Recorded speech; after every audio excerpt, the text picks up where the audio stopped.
예리한 관찰력과 스마트한 브레인, 국내 최초 수의사이자 반려견 행동 교정 트레이너. 그래서 우리는 그를 이렇게 부른다. 수레이너 설채현. 천만 반려인의 고민 해결을 위해 지금 달려갑니다. 아, 예, 안녕하세요. 아유, 줄에 묶여있네요. 너, 이리 와. 설 수레이너의 방문에 흥분한 루루. 줄 저 줘주시겠어? 루루야, 너 이분 누군지 아니? 그렇게 짖어도 소용이 없어. 더 짖을 거라고. 지금 놀자고 막 그러는 거. 아, 아니에요. 놀자고 하는 게 아니에요. 설쌤이 줄을 잡아도 이 녀석 기죽지 않는데요. 지금 눈빛이나 행동하는 거 보면 상당히 많이 흥분해 있고, 흥분도를 자기가 컨트롤을 하지 못하는 것도 보이고,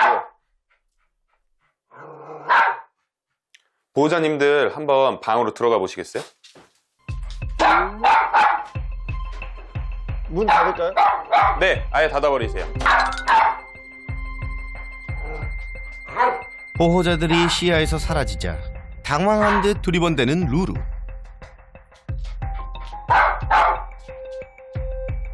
설 수레이너가 다가가자 짖음이 점점 잦아드는데요. 루루야, 이제 좀 진정됐니? 스트레스 받았어요. 이런 걸 경험해 본 적이 없어요. 누군가 자기가 짖고 이러면 항상 물러났는데 앞으로 오면서 못하게 하고 이런 거를 경험해 본 적이 없어요. 그래도 짖기만 하던 녀석이 설쌤에게 관심을 갖는 걸 보니 다행입니다. 지금도 사실 이렇게 저한테 냄새 맡고 이런 거 같아 보이지만 꼬리나 이런 거 보면 되게 많이 흥분해 있어요. 긴장하고. 오늘 솔루션 괜찮겠죠? 루루 어떻게 왔는지도 알아야 될 것 같아요. 이게 되게 중요하거든요. 이제 우리 큰아들이 군대 가고 작은 아들이 기숙사에 들어간 거예요. 대학 들어가가지고. 네네네. 그러니까 이제 저만 있잖아요. 강아지만 데려오면 정말 이쁘게 키우려고 마음을 그렇게 먹고 있다가 강아지를 데려온 거죠. 우리 어떤 환경에서 살았었어요, 루루가 그 전에는? 제가 볼 때는 좀 그 전집에서 케어를 많이 못 받았다는 생각이 많이 들었거든요. 완전 무슨 떠돌이 강아지처럼 돼 있었고요. 베란다에서 키우는 거 보면은 루루가 이제 가장 예민할 때가 뭐 먹을 거 지키거나 할 때인데 그런 점에 있어서 좀 많이 거기서 강아지들과 다툼이 있지 않았나 생각이 들더라고요. 아, 꽤 분석을 많이 하셨는데요? 네, 오래 살면서 왜 그럴까 네네네, 맞아요. 그럴 가능성이 지금 상당히 높아 보이고, 개들은 5개월 이전의 시기가 가장 중요하고, 그때 자극에 대해서 어떻게 반응할지가 대부분 결정이 되는데, 그 시기가 좋을 것 같진 않다. 좋았을 것 같진 않다. 네. 그러다 보니 지금 이 문제 행동과 충분히 연결이 될 것 같다라는 생각은 들어요, 지금. 외부인이 방문하면 격하게 짖어댔던 루루. 달려들어 물진 않았지만 공격적인 모습이었는데요. 좀 처음 봤어요. 저렇게 막 침 같은 게 있는 거를. 네, 이게 이제 초고속 카메라로 찍다 보니까 나오죠. 엄청나게 흥분돼 있고, 눈 보면 어떤 것 같아요? 지금 털에 가려 있지만. 너무 엄청 화난 것 같은데. 너무 네. 무서워요 지금. 이게 사람들 싸울 때 보면 딱 이럴 거예요. 그러니까 뭔가 정상적인 생각을 하지 못하는 상황이 되면 우리 이 흥분도가 엄청나게 올라가고 눈 자체가 동공이 막 이렇게 확장돼요.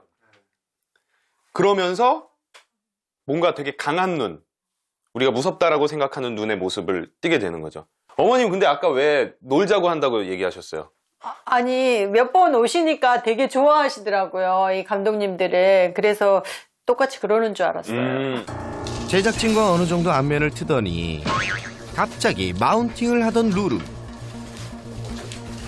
좋아서 그런 것 같아요. 아니에요. 이게 이제 놀자가 아니에요.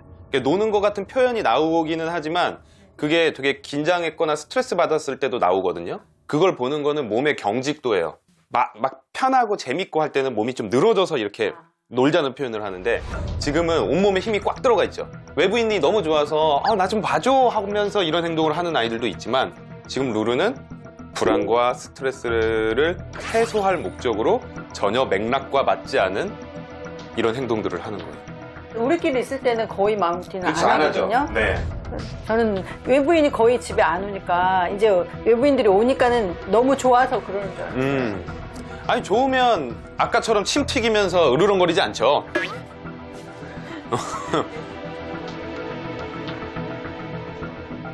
루루의 가장 심각한 문제. 집 안에서 한 식구를 무섭게 경계한다는 건데요. 이렇게 와, 평소에 이러죠. 나오기만.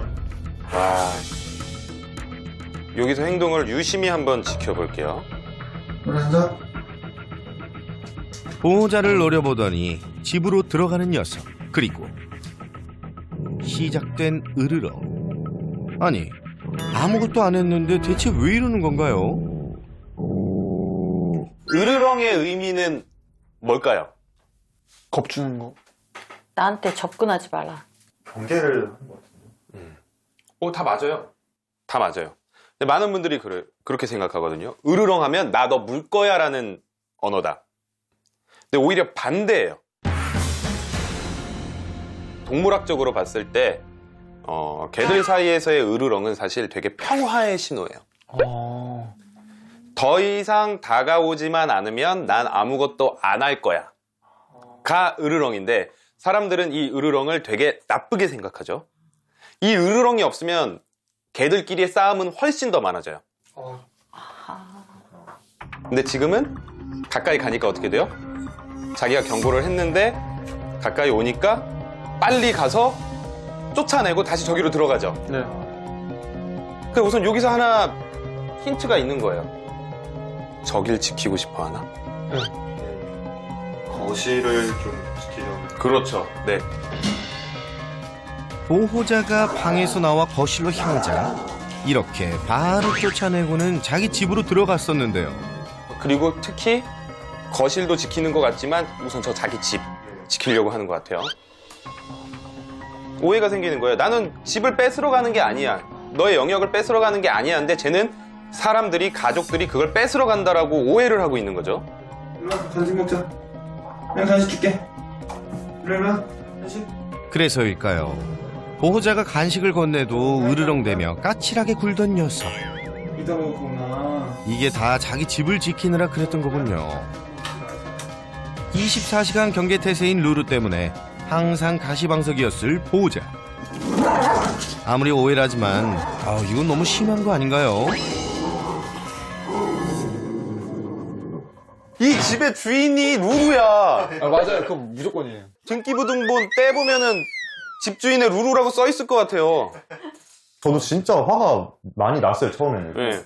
그리고 주변에 이제 강아지 키우는 친구들이나 뭐 형들한테도 상담을 많이 해봤는데, 진짜 저렇게 물고 주인 못 알아보는 강아지는 크게 혼을 내야 된다는 거예요. 아이, 그거는 잘못된 생각이고요. 그러니까 내가 화가 나도 올바른 교육 방법, 육체적 가해를 가하지 않고 보호자와의 이 관계를 크게 훼손시키지 않고 잘못된 것만 바꿀 수 있도록 알려줘야지, 잡아서 때리면 더 물지. 아, 그래요? 네, 제가 장담해요. 루루 같은 성격은 잡아서 때리는 순간 더 해요. 예를 들어서 우리 사춘기 때 부모님들이 좀 엇나가는 아이들을 좀 이렇게 강하게 했을 때 다시 돌아오는 친구들도 있지만 더 엇나가는 경우도 있죠. 아, 그쵸, 그쵸. 그건 기질과 성격에 따라서 그런 것들이 달라질 거란 말이죠.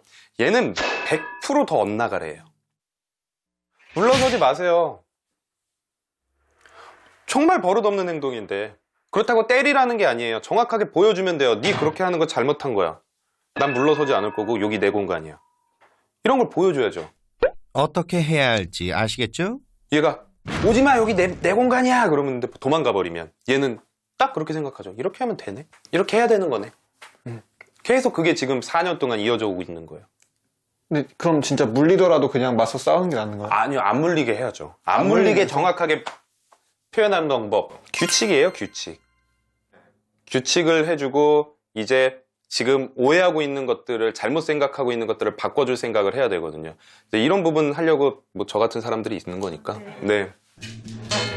녀석에겐 또 다른 문제가 하나 더 있었죠. 자주 쓰레기를 물고 갔던 루루.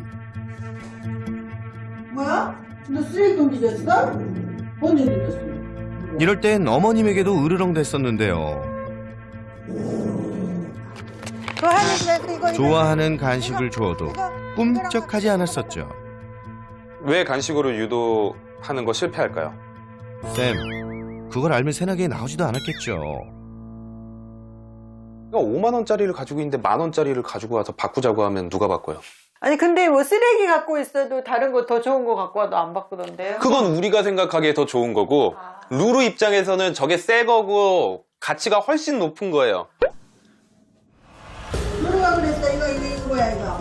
쓰레기를 지키고 있을 때 어머님이 다가가자 결국 달을 물어버렸던 루루. 미처 피할 틈도 없었는데요. 루루가 뭔가 지키고 있을 땐 어떻게 해야 하죠? 지금 보면 오지 말라고 하는데 자꾸 가까이 간 거잖아요. 그게 잘못된 행동이긴 하지만 솔루션을 해서 뭔가 바꾸기 전까지는 안전이 가장 중요한 거예요. 저럴 때마다 저는 항상 엄마를 말리거든요. 가까이 가면 안 될 것 같다고. 가까이 가지 마세요. 어차피 못 뺏을 거면 가까이 가지 마세요. 얘 평소 때 뭐 해요? 혼자 있을 때는 그냥 여기에 엎드려 있어요. 그쵸?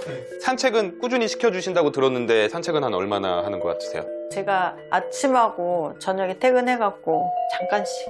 잠깐씩. 네. 봐봐요. 얘도 얘 나름대로의 사정이 있다니까요. 그리고 얘가 심심해요. 얘가 심심한 경우가 많아. 또 훔쳐갔어요. 그러니까 뭔가 자꾸 가지고 놀고 씹을 거 찾으러 다니잖아요. 보호자들이 경계하니 같이 놀지도 못하고 혼자 빈둥거릴 때가 많았던 루루. 심심해서 했던 행동이 문제가 되어버린 상황. 녀석이 참 짠합니다. 차라리 저는 이제 무슨 야외 활동이나 이런 걸 통해서 더 많은 에너지를 쏟게 하는 게 되게 중요하고, 또 하나는 이런 아이들한테는 루틴이 되게 중요해요. 산책을 했다 안 했다가 아니라 어느 정도 정해진 시간대에 어느 정도의 산책을 제공을 해줘야지 짜증나도 참는 거예요. 앞으로 더 신경 써주세요. 지금 봤을 때 루루가 이제 한 단어로 점점 모여지고 있어요. 루루의 문제점, 루루의 가장 큰 문제점은 소유 공격성. 지금 보면 내가 가진 것에 대해서 계속 지키고 공격성 보이고요. 그리고 또 하나는 영역 방어 공격성도 소유 공격성의 일종이에요. 이 거실이 지 거예요. 이 거실 지 거, 이 소파 지 거, 저 집 지 거예요. 그러니까 이걸 다, 모든 걸 다 지키려고 하다가 이 문제가 발생돼요. 그러니까 개들이 다른 우리가 사냥 잘하는 동물들 보면 사냥을 잘하는 동물일까요? 엄청 못하는 동물이에요. 되게 약한 축에 속해요. 그래서 사람과 살기 전에는 사람 주위에서 쓰레기를 주워 먹고 살다 보니까 자원이 많지 않았어요. 겨우겨우 하나 주워가지고 먹었는데 누가 와서 이거 뺏으려고 해요. 이거 뺏기면 어떻게 될까요? 죽어요. 우선은 소유 공격성의 가장 큰 원인은 유전이에요. 그래서 실제로 소유 공격성은 우리는 문제 행동으로 생각하지만 개들 사이에서는 정상 행동이라고 우리가 얘기를 해요. 그러다가 이제 점점 우리가 가축화라고 하죠. 반려동물을 만들고 뭐 착한 아이들끼리 계속 교배하고 이러다 보니까 그런 유전적 성향이 많이 사라져 가는데, 이런 게 남아있는 아이들이 있어요. 근데 얘는 엄청 강한 거예요. 그래서 왜 이렇게 강할까라고 생각을 했을 때 아까 얘기하신 게 하나의 힌트가 되는 거죠. 베란다에서 살았다. 베란다에서도 다른 강아지들이랑 같이 살았다. 그 좁은 공간, 자원이 부족한 공간에서 여러 강아지가 살다 보면 분명히 투닥투닥하고 가장 중요한 시기에 나는 이러지 않으면 살 수 없다라는 거를 벌써 머리에 딱 인식이 됐을 거예요. 그럴 만한 사정이 있었네요. 만약에 제가 이 집에 살고 루루랑 살잖아요? 네. 없애고 싶은 게 2개 있어요. 뭘까요? 소파하고 집. 네. 이게 있기 때문에 더 여길 지킬 거예요. 소유 공격성 있는 아이들의 특징이에요. 소파, 침대, 약간 올라간 곳 다 지키고 있어요. 이 집은 아무도 나를 건드리지 못하는 피난처이자 내가 꼭 지켜야 되는 게 돼요. 집이 있는 게 보통 개들에게 좋은데 저 집을 지키는 루루의 성향상 저것도 지금 치워버려야 돼요. 교육과 함께 환경적 관리도 필요하다는 거 잊지 마세요. 공간도 물건도 지키기 시작하면 돌변하는 시한폭탄 루루. 루루네 가족의 행복한 한집살이를 위한 솔루션 시작합니다.